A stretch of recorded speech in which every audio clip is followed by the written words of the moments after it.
Trump orders a mid-flight change, but the pilot's bold refusal ignites a heated standoff. Inside the cockpit of Air Force One, a steady rhythm of blinking lights and smooth controls fills the air. Major Daniel Carter, a seasoned U.S. Air Force pilot, grips the yoke with precision, his sharp eyes sweeping over the instruments. Next to him, Captain Emily Hayes remains laser-focused on the radar, scanning for any anomalies. The aircraft soars at 35,000 feet, carrying the most powerful man on Earth to his next destination. Everything is calm for now, but that peace is about to be shattered. With a soft click, the cockpit door swings open. Stepping inside, President Donald Trump fills the small space with his unmistakable presence. Just outside, Secret Service agents stand alert, their silhouettes visible in the doorway. Dressed in a sharp navy suit with his signature red tie, Trump adjusts his cufflinks, his expression a blend of curiosity and authority. Major Carter glances back, offering a respectful nod. "Mr. President," he greets, his voice steady. "Good to see you, sir." Trump raises a hand, palm open, his faint smile carrying a sense of command. "Major, I've been thinking," he begins, his tone laced with that familiar confidence. "We're over Ohio right now, aren't we?" Carter gives a quick nod, his gaze flicking momentarily back to the controls. "Yes, sir. We're passing over Ohio as we continue on course to our scheduled stop." Stepping closer, Trump keeps his hand raised, his voice firm. "I want you to adjust our flight path. Let's do a flyover of Columbus. My supporters down there would love it. Seeing Air Force One in the sky, it'd be a huge moment, something they'd never forget. People will talk about it for years."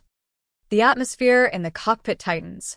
Captain Hayes casts a quick glance at Carter, her brows subtly raised, though she remains silent. Carter's grip on the yoke hardens as his mind races. A flyover might sound simple, but Air Force One doesn't just change course on a whim. Security protocols, air traffic control coordination, strict clearance, everything must be accounted for. Turning to face Trump, Carter remains composed but firm. "Mr. President," he says carefully, "I understand the sentiment, sir. But that's not possible. We have strict safety regulations. A last-minute deviation like this requires approval from multiple agencies. Security is our top priority." Trump's smile fades, his hand lowering slightly. Leaning in, his voice takes on a more intense edge. "Major, I'm the President of the United States. I'm telling you to make this happen. It's a simple flyover. The people deserve to see this plane. They elected me, after all." Carter holds his ground, locking eyes with Trump.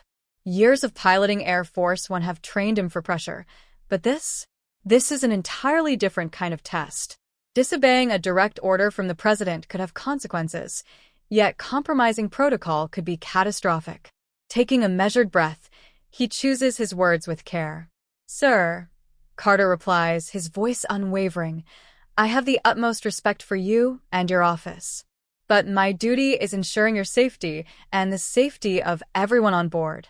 A deviation like this, without clearance, is too great a risk. We'd need FAA approval, coordination with local air traffic control, and a full security assessment. I can't authorize that, sir. Not without the proper procedures." Trump's eyes narrow. His hand drops to his side. Taking another step forward, his voice rises slightly. "You're telling me no?" His tone carries a sharp edge. "Major, I've been on plenty of planes. I know what's possible. I'm not asking for a landing, just a quick flyover. Make it happen."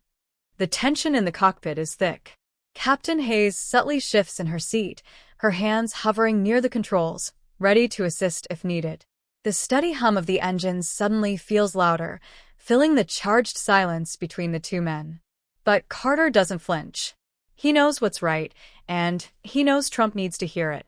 "Mr. President," Carter states, his tone firm but respectful, "I've piloted this aircraft through storms, threats, and every challenge imaginable. I have never compromised on safety, and I won't start now. Not even for a flyover. If we deviate without clearance, we risk everything. I'm sorry, sir, but my answer is no." Trump's gaze remains locked on Carter, his expression unreadable.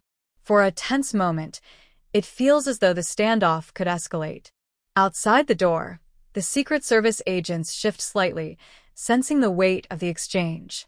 But then, something changes in Trump's demeanor. His posture straightens, lips pressing into a thin line. And then a slow nod. "You're a tough one, Major," Trump finally says, his voice softer now, almost approving. "I like that. You're doing your job, keeping us safe. I can respect that."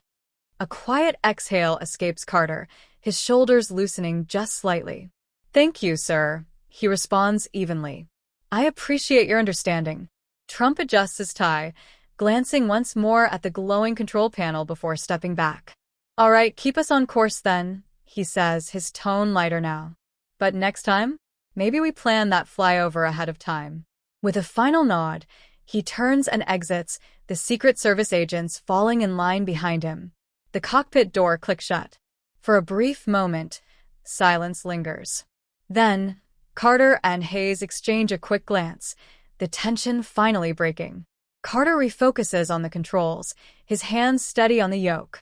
Ahead, the flight continues as planned, and in his chest, a quiet sense of pride. He had stood his ground and earned the president's respect.